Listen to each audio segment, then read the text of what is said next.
So that amount is actually, and that's why I'm saying that the amount is actually more than that, because that amount only includes the money that the $425,000 that he owed me for the house, and the money that he was owed in back child support.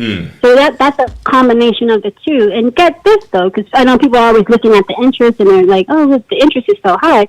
But the thing is, and the important part, and this is something that I didn't understand as a woman and as the person that I am now, is that, well, the main problem with this is that if he wouldn't have done those things that he did, and if I would have had access to the $425,000, and let's say I had access to that entire amount, that $525,000, I could have put that into an IRA, and I could have gotten 17% interest yearly.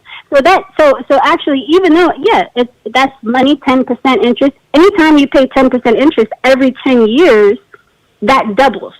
So he was supposed to pay that in 2010. He didn't pay anything, and that doubled, which is why the numbers are very similar. You know, they're not exactly the same, but yeah, after 10 years, 10% interest is double that. So imagine 17 years. I would have gotten 17% interest if I would have invested that money. So that means that by now, I would have been paid.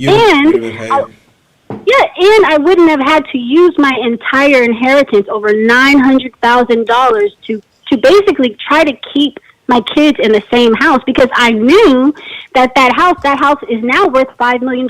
So, you know, I picked the house out because I knew how important it is to have land and have value. That wasn't important to him.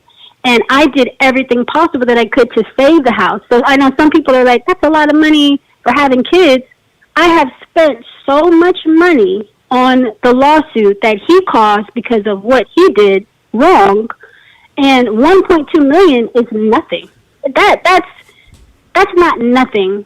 That's nothing, because if I would have had my $900,000, if I would have had the money from the house, and you know, I would have a $5 million investment, I could actually have been living off of the income, off of the interest. I could have just been living off of the interest. You could have been chilling. You actually could have been chilling. And so, okay.